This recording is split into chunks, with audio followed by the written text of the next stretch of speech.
ये देखिए।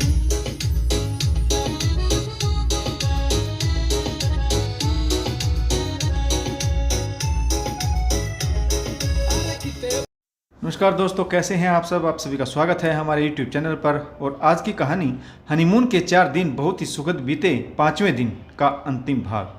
आशा करता हूं आप सभी खुश होंगे। तो आज की कहानी शुरू करने से पहले जो भी चैनल पर पहली बार आए हैं या जिसने भी अभी तक चैनल को सब्सक्राइब नहीं किया है, जल्दी से जाकर चैनल को सब्सक्राइब करें और घंटी का बटन दबाकर ऑल का आइकन जरूर प्रेस करें, ताकि हमारी आने वाली सभी कहानियों की नोटिफिकेशन आप तक पहुँचती रहे और आप हमारी कहानियों का आनंद उठा सकें। तो दोस्तों, आप सभी से उम्मीद करता हूं कि आप ज़्यादा से ज़्यादा कमेंट्स करें, शेयर करें, ताकि हमारा भी हौसला बढ़ता रहे और हम आपके लिए नई नई कहानियां लेकर आते रहें। तो चलिए शुरू करते हैं कल पिछली कहानी का अंतिम भाग। एक दिन नरेश ने टीना को बताया कि उसके ऑफिस का माहौल कुछ ठीक नहीं चल रहा है। यही हाल रहा तो एक दिन वापस घर जाना पड़ेगा। यह सुनकर टीना अंदर ही अंदर काँप गई। कैसे रहेगी वह सास ससुर ननद देवर के साथ? सुबह शाम खाना बनाना और घर की देखभाल करना उसके बस की बात न थी। अब भी वह कई बार 9 बजे सोकर उठती। नरेश कभी विरोध नहीं करता, चुपचाप चाय पीकर ऑफिस चला जाता है। नरेश की कही बात टीना ने तुरंत अपनी मम्मी को बताई। यह तो बड़ी बुरी खबर है। टीना बोली, मम्मी मैं तो नरेश के साथ दिल्ली आ जाऊंगी, पर ससुराल नहीं जाऊंगी। नीता जी बोली, परंतु नरेश न माना तो? टीना बोली, मम्मी इसके लिए आप कोई उपाय करवा दो। नीता जी भी सख्ते में आ गई और बोली, अच्छा सोच कर बताती हूँ। शाम को नरेश के आने से पहले नीता जी ने टीना को फ़ोन किया। टीना, तुम्हारी बातों ने मुझे बड़ा विचलित कर दिया है। ससुराल में कैसे रहोगी जीवन भर? मैं एक तांत्रिक को जानती हूँ, उसके पास हर समस्या का समाधान है। वह हमारी समस्या चुटकियों में हल कर देंगे। टीना उत्साहित होकर बोली, यह ठीक है मम्मी, कल सुबह बात करूंगी। अगले दिन दोपहर को टीना के पास उसकी माँ का फ़ोन आया। बेटी घबराने की बात नहीं है, बाबा ने यकीन दिलाया है कि सब ठीक हो जाएगा। उन्होंने नरेश को पहनने के लिए एक अंगूठी दी। मैंने कोरियर से उसे तुम्हारे पास भेज दिया है। तुम उसे नरेश को जरूर पहना देना। 2 दिन में अंगूठी टीना के पास पहुंच गई। अंगूठी सोने की थी। टीना ने वह बड़े प्यार से नरेश की उंगली में पहना दी। नरेश ने प्रश्नवाचक दृष्टि से टीना को देखा तो वह बोली, मम्मी ने भेजी तुम्हारे लिए। नरेश ने कहा, मेरे पास तो अंगूठियां हैं।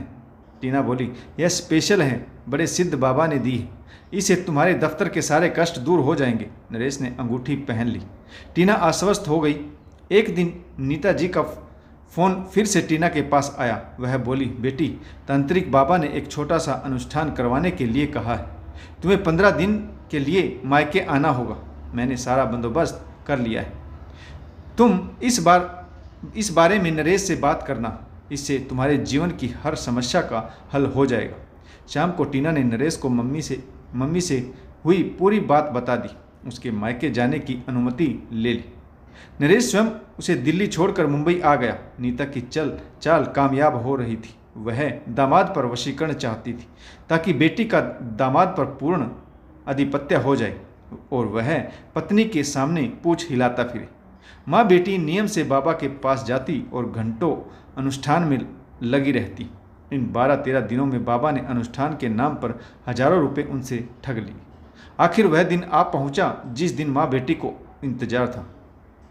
तांत्रिक बोला, बेटी को अनुष्ठान का पूरा लाभ चाहिए तो अंतिम आहुति उसी व्यक्ति से डलवानी होगी जिसके लिए यह अनुष्ठान किया जा रहा है। आप अपने दामाद को तुरंत बुला लीजिए। ध्यान रहे, इस अनुष्ठान की खबर किसी को नहीं होनी चाहिए। नीता और टीना ने एक दूसरे को देखा और घर की ओर चल पड़ी। टीना ने खामोशी तोड़ी, मम्मी अब क्या होगा? नीता जी ने बोली, होना क्या है, अनुष्ठान के कारण नरेश का मन पहले ही काफ़ी बदल गया है। तुमने देखा है, वह तुम्हारी किसी बात का विरोध नहीं करता। मुझे यकीन है वह तुम्हारी यह बात तुरंत मान लेगा। तुम फ़ोन करो तो सही। टीना ने नरेश को फ़ोन मिलाया। कैसी हो टीना, कब आ रही हो? टीना ने कहा, जब तुम लेने आ जाओ। नरेश उत्साहित होकर बोला, ठीक है आज ही चल देता हूँ। टीना बोली, आज नहीं 2 दिन बाद। नरेश बोला, कोई खास बात है क्या? टीना कहने लगी, यही समझ लो, मैं जिस काम के लिए मायके आई थी वह 2 दिन बाद ख़त्म हो जाएगा और उसमें तुम्हारा आना जरूरी है। पर एक शर्त है कि यह बात तुम्हारे और मेरे सिवा किसी को मालूम नहीं चलनी चाहिए, वरना अनुष्ठान का प्रभाव खत्म हो जाएगा। सच नरेश, हमारी भलाई मेरी माँ के अलावा कोई सोच ही नहीं सकता। नरेश बोला, मैं ठीक समय पर घर पहुँच जाऊँगा। टीना कहने लगी, अरे बाबा, घर नहीं, तुम्हारे लिए मम्मी होटल में कमरा बुक करा देंगी। नरेश ने पूछा, पर ऐसा क्यों? बहुत भोले हो तुम। घर पर पापा भी तो हैं। उन्हें तुम्हारे आने से सब कुछ पता चल जाएगा, जबकि यह बात सबसे छिपा कर रखनी। टीना ने फटकार लगाई तो नरेश बोला, ओहो, आई एम सॉरी, मैं ध्यान रखूंगा कि पापा से भी सब कुछ छुपा कर रखना है। टीना ने जैसे समझाया था उसी तरह अंतिम आहुति देने के लिए नरेश दिल्ली पहुंच गया। टीना उसके स्वागत में एयरपोर्ट पर खड़ी थी। वह नरेश को लेकर सीधा होटल आ गई और नरेश से लिपट कर बोली, ये 15 दिन मुझे कितने लंबे महसूस हुए जानते हो? नरेश बोला, तुम्हें ही क्यों, मुझे भी तो ऐसा ही एहसास हुआ, पर मजबूरी थी। तुम्हारी खुशी की खातिर यह जुदाई सहनी पड़ी। अब चलो, कहाँ चलना है? टीना बोली, बाबा के शिविर में, मैं तुम्हें लेकर चलती हूँ। ठीक है, कहकर नरेश चलने को तैयार हुआ। दरवाजे पर आकर वह टीना से बोला, डार्लिंग, मैं अपना पर्स तो अंदर ही भूल गया, तुम नीचे चलो, मैं लेकर आता हूँ। टीना होटल के मुख्य गेट पर आ गई। टीना के पापा की गाड़ी उसके पास थी। नरेश आकर गाड़ी में बैठ गया। उधर नीता जी अंतिम आहुति के लिए सामान बाबा को देने के लिए वस्त्र, धन, फल फूल का बंदोबस्त कर रही थी। नीता जी ताज़े फल खरीदने के लिए फल की दुकान पर खड़ी थी। टीना ने गाड़ी एक किनारे पार्क की और अपनी मम्मी की ओर बढ़ गई। फल खरीद कर टीना व नीता ज्यों ही दुकान से बाहर निकले, सामने टीना के पापा के साथ नरेश के मम्मी पापा को देखकर वे दंग रह गए। नीता को काटो तो खून नहीं, वह अचकचाकर बोली, आप यहाँ? नरेश के पिताजी बोले, क्यों, हम लोगों का यहाँ आना आपको अच्छा नहीं लगा? नीता जी हड़बड़ा गई और बोली, नहीं नहीं, ऐसी बात नहीं है, असल में एक ज़रूरी काम से हमें जाना है। आप घर चलिए, मैं और टीना आपसे घर आकर मिलते हैं। नरेश टीना की तरफ देखकर बोला, टीना, मेरी मम्मी को ज़रूरी काम नहीं, बताओगी? टीना चुप रही तो नरेश ही बोला, मैं बताता हूँ पूरी बात क्या है। मेरी आदरणीय सासू माँ बेटी के मोह में अंधी होकर क्या क्या कर रही, यह इनको खुद भी नहीं पता। टीना नरेश पर चीखी, बकवास बंद करो नरेश, मम्मी ने हमारे लिए क्या कुछ नहीं किया। नरेश एक थप्पड़ टीना के गाल पर जड़ दिया और बोला, मर गया तुम्हारा नरेश, तुम लोगों की यही सड़क पर पोल खोल दूं या घर जाकर सब कुछ बताऊं? टीना के पापा बोले, नरेश बेटा, बात क्या है? तुम इन दोनों की किस पोल खोलने की बात कर रहे हो? नरेश की माँ सुधा जी बोली, समधी जी, आपकी पत्नी मेरे घर और बेटे को बर्बाद करने की साजिश रच रही। बात बढ़ती देख टीना के पिताजी हाथ जोड़कर बोले, बहन जी, घर चलकर बात करते हैं, यूं रोड पर तमाशा करना ठीक नहीं है। नरेश की माँ सुधा जी चाहती थी कि 2 थप्पड़ अपनी बहू के गाल पर जड़ दे और उसकी माँ को भी अच्छे तरीके से समझा दे। दिखावटी रूप से मॉडर्न होने से कुछ नहीं होता, इंसान की सोच भी बेहतर होनी चाहिए। परंतु वह समधी जी का लिहाज करके चुप हो गई। घर आकर टीना के पिताजी ने अपनी पत्नी से पूछा, माजरा क्या है नीता? दोनों माँ बेटी चुपचाप खड़ी थी, उन्हें तो जैसे सांप सूंघ गया। सुधा जी बोली, ये क्या बताएंगी समधी जी? मैं आपको बताती हूँ। शादी के दिन से ही आपकी बेटी ससुराल में नहीं रहना चाहती थी। वह अपनी हर इच्छा नरेश पर लाती रहती और मना करने पर आत्महत्या की धमकी देने लगती। बेचारा नरेश क्या करता, चुपचाप सब कुछ सहन करता रहा। टीना हर बात अपनी मम्मी को बताती और आपकी पत्नी अपनी बेटी टीना को उल्टी शिक्षा देती ताकि बेटी को ससुराल में रहकर कुछ ना करना पड़े। नीता जी बोली, यह सच नहीं। नरेश बोला, तो आप ही सच बता दीजिए ना, क्या सच है? क्या यह सच नहीं कि तुम दोनों माँ बेटी ने मुझे वश में करने के लिए बाबा से अनुष्ठान करवाया है? झूठ बोलने की कोई गुंजाइश नहीं, हम स्वयं उस बाबा से मिलकर आ रहे हैं। सुधा जी बोली, आपकी बेटी क्या जवाब देंगी? इसने तो एक पल को भी अपनी ससुराल को अपना घर नहीं समझा। इसका भी दोष क्या है? इसे अपनी माँ से शिक्षा ही ऐसी मिली। अब अपनी बेटी को आप अपने ही पास रखिए, इससे न तो इसे तकलीफ होगी न ही इसकी मम्मी को। हमारे बेटे को भी इनकी जातियों से मुक्ति मिल जाएगी। इस 1 साल में हमारे बेटे ने क्या कुछ ना सहा, क्या सुख मिला इसे शादी का? ससुराल के नाम से ही चिढ़ है टीना को। बेचारा छिपा कर सब बातें अपनी माँ को बताता रहा। अपने माँ बाप से मिलने को तरसता रहा। मेरे समझाने पर उसने टीना की हर नाजायज़ बात स्वीकार कर ली। मुझे उम्मीद थी कि टीना को एक दिन अपनी गलती का एहसास जरूर होगा, पर वह दिन देखना शायद हम लोगों की किस्मत में नहीं था। हम जा रहे हैं, आप अपनी बेटी को अपने पास रखिए। सुधा जी पति व बेटे के साथ जाने लगी तो टीना के पापा ने उनके पैर पकड़ लिए। नरेश जी के पिताजी बोले, भाई साहब, इसमें आपका कोई दोष नहीं है। नीता जी ने आपको घर का मुखिया कभी समझा ही नहीं। पहले ये खुद मनमानी करती रही, अब वही सब बेटी के साथ दोहरा रही। आपकी बेटी हमारे घर पर एक छत्र शासन चाहती है, परंतु ऐसा होना मुमकिन नहीं। रिश्ते नाते चाहे दूर से ही निभाए जाएं, लेकिन निभाने जरूरी होते हैं। नरेश ससुर जी के हाथ जोड़कर बोला, बाबूजी, ससुराल में टीना को नहीं रहना। वह मुझ पर पाबंदी लगाना चाहती है कि मैं अपने माँ बाप से भी ना मिलूं और ना ही बातें करूं। परंतु आप ही बताइए, क्या यह एक बेटे के लिए संभव है? मम्मी जी की सह पर टीना ने कभी आपको पिता होने का ओहदा नहीं दिया। जो लड़की पिता को कुछ न समझे वह ससुर को क्या समझेगी। अभी हम जा रहे हैं, बाकी की निर्णय तो टीना को लेना है। नरेश अपने मम्मी पापा के साथ वापस लौट गया। ससुराल वालों से जलील होकर टीना बड़ी आहत थी। नीता की समझ में नहीं आ रहा था कि वह क्या करे। नरेश अपने मम्मी पापा के साथ मिलकर ऐसा खेल खेलेगा, इसकी टीना व नीता जी ने कल्पना भी न की थी। अपने घर में अपने ही कर्मों से नीता बुरी तरह लज्जित हो गई। पति के सामने उसकी हरकतों का कच्चा चिट्ठा दामाद ने खोल दिया। उनके जाते ही प्रकाश बोले, तुम माँ बेटी की हरकतों ने आज मेरी इज्जत सरेआम उछाल दी। जो कोई भी सुनेगा थूकेगा तुम दोनों पर। कितनी ओछी हरकत की है तुम दोनों ने। वह तो दामाद और टीना जी के ससुराल वाले बहुत अच्छे इंसान हैं, जो तुम दोनों माँ बेटी पर कोई लांछन नहीं लगाया। वरना आजकल न्यूज़ में आ रही खबरों से तुम माँ बेटी अनजान तो नहीं कि यही बाबा किस तरह से माँ बहनों की इज्जत लूटते हैं।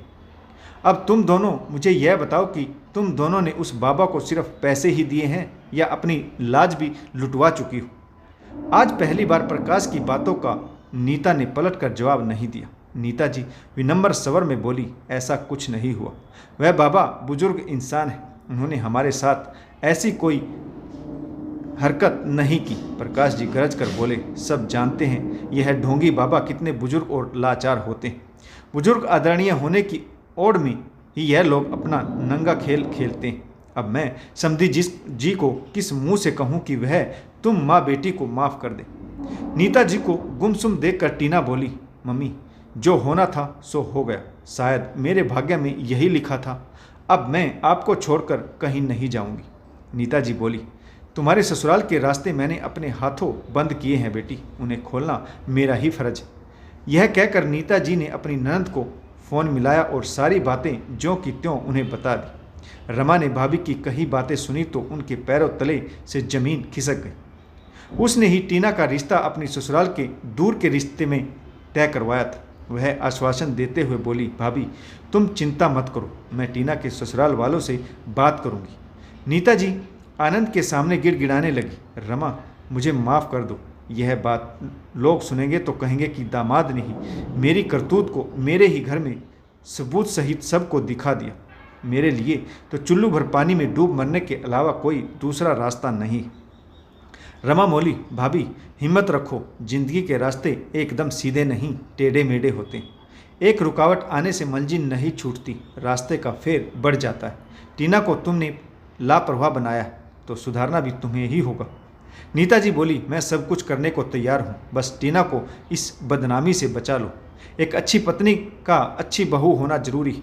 पति के दिल में उतरने का सबसे सरल रास्ता उसके माँ बाप के चरणों से होकर गुजरता है। रमा बोली, तुम टीना को इस बार नरेश के पास नहीं, सुधा जी के पास लखनऊ लेकर चलो। मैं भी वहीं पहुंच रही हूँ। नीता के पहुंचने से पहले रमा सुधा जी के पास पहुंच चुकी थी। साथ में टीना के पिताजी भी थे।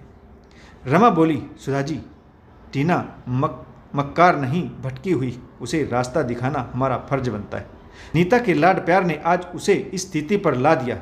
यह दो जिंदगियों का सवाल है। रमा के समझाने पर सुधा जी पर अच्छा प्रभाव पड़ा। वह रमा का आग्रह न टाल सकी। नीता जी अपनी समधन से हाथ जोड़कर माफ़ी मांगने लगी। बहन जी, मैं वादा करती हूँ कि आपके परिवार के बीच कभी कोई अड़चन नहीं डालूंगी। यहाँ तक कि मैं टीना से बात तक नहीं करूँगी। इसे जो कहना होगा अपने पापा से कहेगी या फिर अपनी उलझन आपको बताएंगी। मैं टीना को आपकी छत्र छाया में छोड़कर जा रही हूँ, हो सके तो इसे भी कुछ अच्छे संस्कार सिखा दीजिएगा। सुधा जी बोली, यह टीना के जीवन का प्रश्न है और उसे पति व उसके परिवार के साथ खुद को एडजस्ट करना है।